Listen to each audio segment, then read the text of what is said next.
Obviously very important because you can see the direct correlation between how your unit produces and the kind of players that you're signing.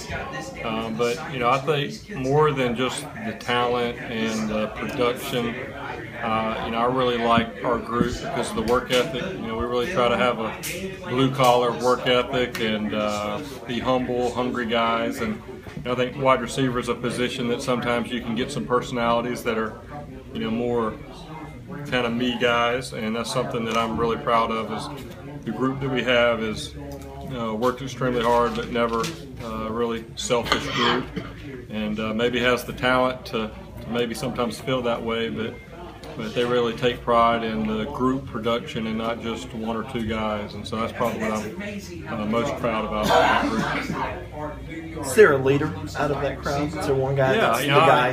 I think Sharon Peak has kind of been that guy. He's been here for 5 years now, and even though he's had some unfortunate luck with some injuries, he's a guy everybody looks up to. He's one of the hardest workers in the group, and he's definitely a leader. And then I think Mike Williams, Clemson Scott are guys that have started to develop some in a leadership role, and I think they do a good job for us. When you have guys as talented as Dion and Ray are, is it a thing of we're going to find ways to get them the football, or are they going to dictate how much they play? I think the thing that you have to be careful with, it's different with Dion and Ray from when Sammy and Sharon and those guys got here, is now, we've seen freshmen come in and have a lot of success with Sammy, and then last year with Artavis. So you have to be careful and remember that those guys have to go out and earn it. There's a lot of work for those guys to do. Are they very talented? Absolutely.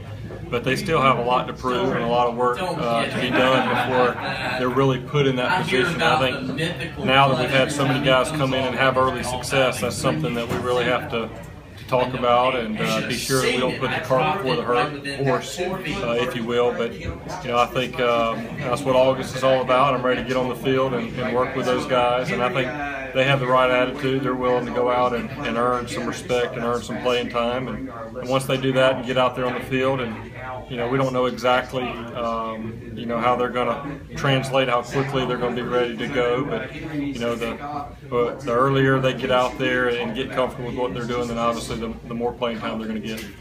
What reports are you getting on those guys out of summer workouts? Yeah, we talk to the strength coaches, and then I kind of lean on I talk to Deshaun and Sharon Peak and some of those guys to kind of get their feel for how things are going, and everything that we've heard so far in the summer has been very positive. And I'll ask about the young guys. I was actually talking to Artavis yesterday and trying to get a report on some of the freshmen, and not just how well they're playing and making plays, but their work ethic and details and those type of things. And so you kind of lean on your older players to get a little bit of update, but you truly don't know until you get on the field in more of a controlled practice environment. And but that's what makes it fun every year. If you knew what you had coming back every year, you wouldn't have the excitement, I think, that you have going into fall camp. Jeff, have you done anything between this offseason to kind of prepare yourself for this new role you're taking on? Well, I think number one, it starts before this offseason. Yeah. And I think as a coach and being around the game, I've you kind of know how it works, and if you have success, you're going to get an opportunity. So obviously the last 4 years, really it started when Coach Morris got here, and I knew really early on that, if I get an opportunity to be an offense coordinator, this is the offense that I want to run. And so that preparation starts over the last 3 or 4 years. And then obviously going into spring ball, there was a lot of work, but I think Tony and I have probably spent more time in the film room this summer, and studying ourselves and also studying some other teams that we have respect, and kind of watching the flow of the game, the play calls, those type of things. And so definitely it's been probably more film study than in the past. But I think a lot of the preparation's been done on both of our part the last 3 or 4 years.